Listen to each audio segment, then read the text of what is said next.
Middle east का जो इलाका है वहां कुल मिलाकर 16 देश हैं और इनमें इजराइल अकेला ऐसा देश है जहां की बहुसंख्यक आबादी गैर मुस्लिम है।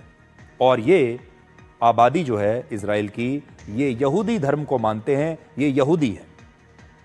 यहां बहुत सारे लोगों को यह हैरानी हो रही है कि जिस क्षेत्र में 15 मुस्लिम देश हैं आपके आसपास, वहां इजराइल जैसे एक छोटे से देश ने अपने से 75 गुना बड़े देश ईरान पर ऐसा हमला करने की हिम्मत कैसे दिखाई। अगर आप इस नक्शे को ध्यान से देखेंगे तो इजराइल का कुल क्षेत्रफल है 21,937 वर्ग किलोमीटर, केवल 21,000, जबकि ईरान का कुल क्षेत्रफल है 16,48,000 वर्ग किलोमीटर।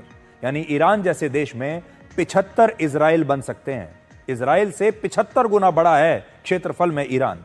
इसके अलावा इजराइल की आबादी सिर्फ 95 लाख है, जबकि ईरान की आबादी लगभग 9.25 करोड़ है।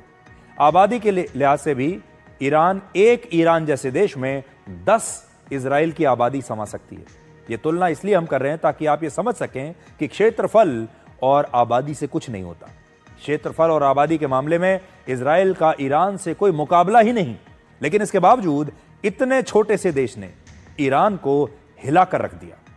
इससे भी बड़ी बात यह है कि ईरान इजराइल को इस्लाम धर्म के लिए सबसे बड़ा खतरा बताता है, लेकिन इसके बावजूद मिडिल ईस्ट का एक भी इस्लामिक देश आज ईरान के साथ खड़ा नहीं है।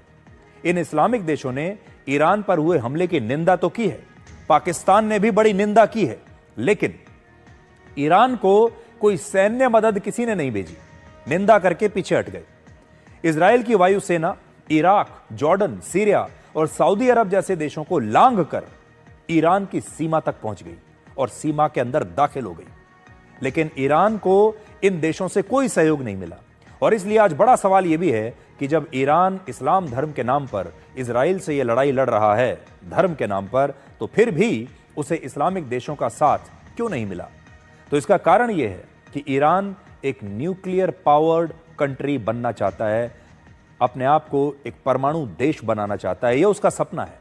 दुनिया में इस वक्त सिर्फ 9 देश ऐसे हैं जिनके पास परमाणु हथियार हैं, और इनमें भी मिडिल ईस्ट में इजराइल को छोड़कर बाकी किसी मुस्लिम देश के पास अपने परमाणु हथियार नहीं है। और इन देशों को भी डर है कि अगर ईरान ने अपने परमाणु हथियार विकसित कर लिए तो वो भविष्य में उन्हें भी ब्लैकमेल करेगा और उन्हें डरा कर रखेगा, जिसके कारण आज ईरान की न्यूक्लियर साइट्स पर हमला होने से ये सारे देश अंदर ही अंदर शायद खुश होंगे। और कोई भी देश ये नहीं चाहता कि उसका पड़ोसी देश परमाणु हथियार